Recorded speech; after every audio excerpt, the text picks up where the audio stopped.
The 80s were full of wild sci-fi, but some of it went so far the censors freaked out. Movies hacked to pieces for gore, alien sci-fi horrors labeled obscene, and even a major network TV movie that terrified the President of the United States. This is the 1980s sci-fi the censors didn't want you to see. This is one of those movies that really didn't know what it wanted to be. And honestly, it's not even Wes Craven's fault. Craven set out to make a kind of techno-Frankenstein, PG-13 sci-fi thing. Kid genius falls for the girl next door, brings her back to life with a microchip.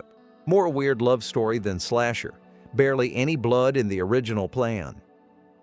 But after the first test screenings tanked, the studio freaked out. Suddenly, Craven's told to throw in a bunch of gory kills, turn it into a horror movie. The end result? You get this strange mix. Part gentle sci-fi, part out-of-nowhere slasher, and those new scenes, like the infamous basketball head explosion, ran right into the MPAA buzzsaw. The film actually got slapped with an X rating at first. Craven ended up trimming and resubmitting it 13 times before the board finally said, "Fine, you get an R." Most of the fight was over 2 death scenes. One was a really nasty stabbing, the abusive father, and the other was Anne Ramsey getting her head completely taken off by a basketball. Classic.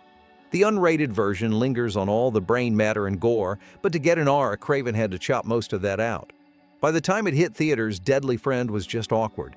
People who showed up for a heartfelt sci-fi story got random gore, and horror fans felt like the really good stuff had been cut. So the movie kind of landed nowhere. Craven later said the whole thing was doomed by the forced violence and then the forced cuts. Not every censorship fight in the 80s was about splatter movies. The Day After was a whole different animal. This was a serious, big-budget ABC TV movie about nuclear war, but it ended up being one of the most controversial things ever shown on American television. Nicholas Meyer, the director, really pushed to keep the horror intact. He wanted people to see what nuclear war would actually look like. Charred bodies, panic, radiation sickness, the works. ABC's standards and practices freaked out. They cut a bunch of scenes, including one where a young girl wakes up screaming from a nightmare about a mushroom cloud. Meyer fought hard to keep it, but the censors said it'd be too much for kids. Another cut was a shot of a burned toddler's corpse, just a silhouette on a wall. But even that was too far for the network. And there was a whole subplot about a teenage girl searching for her diaphragm in the rubble that got toned down because the censors said it wasn't appropriate. Meyer and ABC had heated arguments over all this, but in the end, a 2-hour compromise version aired. The network added all kinds of disclaimers, ran special advisories, even had counselors standing by when it broadcast. When it aired, about 100 million people tuned in, and a lot of them thought it was so real that they actually panicked. President Reagan himself said it greatly depressed him, and it even affected arms talks. If you were hoping for another Cronenberg-style sci-fi masterpiece, this isn't it. But if you wanted late 80s practical gore, yeah, this one delivers. Chris Wallace, who did the effects on The First Fly, steps in as director. This time, the story follows Brundlefly's son aging at super speed and mutating into a giant insect. The movie's reputation really comes down to the ending. There's a scene where the main villain gets dissolved by enzyme, then his head gets crushed under an elevator. Just total carnage, brain matter everywhere. The uncut version got submitted to the MPAA, and they instantly gave it an X rating. But instead of cutting the scene, Wallace appealed. For once, the MPAA backed down and let them have an R. No edits needed. In the UK, the censors did snip a few seconds from the same scene, but in the US, we got the full mess. Stuart Gordon was already known for Reanimator, so with From Beyond, he just doubled down on the gore and weirdness. Based very loosely on Lovecraft, it's all about a mad scientist machine that lets monsters from another dimension slip through. That's just an excuse for non-stop slimy effects, sci-fi body horror, and some pretty wild sadomasochistic energy. The MPAA hated this movie. Gordon had to submit it over 10 times, cutting scene after scene to get an R. Some of the biggest hits, a sequence where the monster version of Dr. Pretorius bites out a woman's eyeball and starts eating her brain. The board demanded he cut 20 to 30 seconds of lingering brain eating.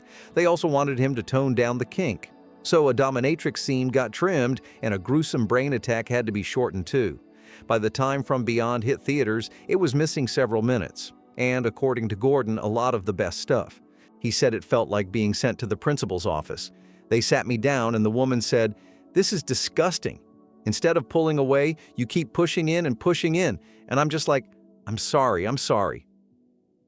For years, those censored moments were thought lost, but eventually an unrated director's cut restored most of them. Xtro is one of those movies where honestly, you just sit there thinking, who signed off on this? It's a pretty obscure British sci-fi horror, but it went way further than most people were ready for. Just pure, surreal nastiness. A guy gets abducted by aliens, comes back completely changed, and then everything just gets weirder from there. The film's probably most famous for that one scene. You know the one. A woman literally gives birth to a full-grown man. In the UK, Xtro actually made it through the censors for a theatrical run, uncut. But once it hit home video in 1983, everything changed. It got swept up in the whole video nasty panic, prosecuted under obscenity laws, banned the works. All because of the graphic stuff. The slimy alien rebirth, those flesh-eating toy soldiers, just full-on, what the hell am I watching moments. And if you think it had an easier time in the States, you're wrong. The MPAA hit it with an X rating right out of the gate. They had to trim a bunch. Spurting blood, alien impregnation, just anything too much, to get an R. New Line Cinema finally put out an edited version, but even then the release was pretty limited. The movie was just too weird for most distributors.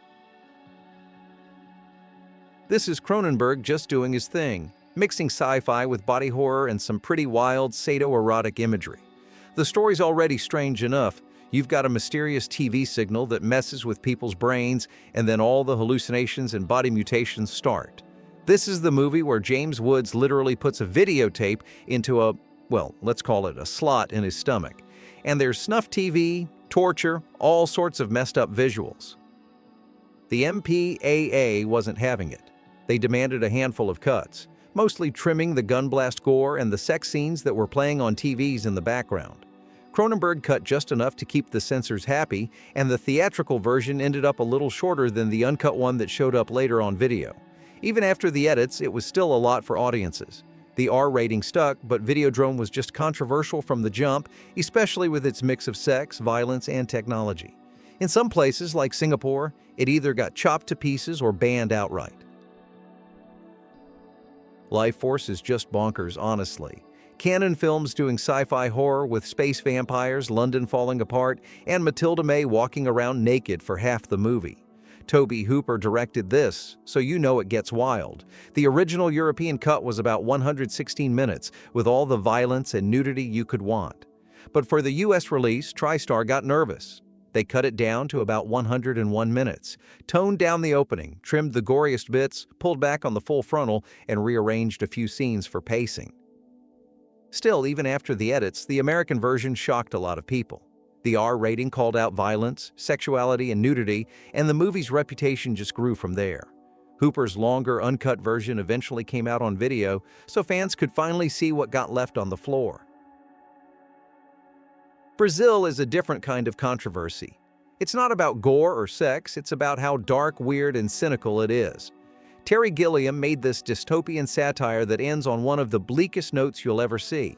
Universal Pictures took one look at the 142-minute cut and said, "Yeah, no, Americans can't handle this." Studio head Sid Sheinberg wanted a 94-minute version with a happy ending, so they just hacked it up, re-edited everything, and made it look like the main character actually wins. Gilliam was furious. He started screening his version in secret for critics, and when it picked up awards from the LA film critics, Universal finally caved, sort of. They put out a 132-minute compromise cut in theaters, but that butchered Love Conquers All version still made the rounds on TV and video for years.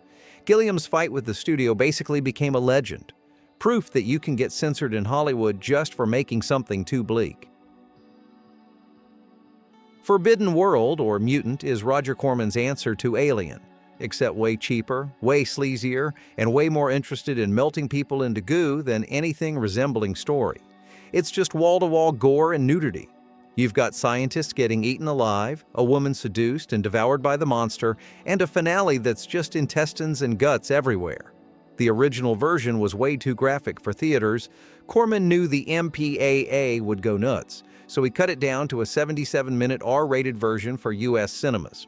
Drive-in audiences in 1982 saw this tamer cut, which critics, not surprisingly, hated. Leonard Maltin called it perversely offensive. A longer uncut version, about 82 minutes, showed up on home video. That restored all the messy stuff: the autopsy, a longer monster feast, even a weird dream sequence from the opening. Both cuts are out on Blu-ray now, so fans can pick their poison. Basically, Corman played it smart. Give the censors their watered-down version, but make sure the real fans get the wild stuff. And honestly, for a no-budget alien ripoff, Forbidden World is surprisingly entertaining, if you're into schlock anyway.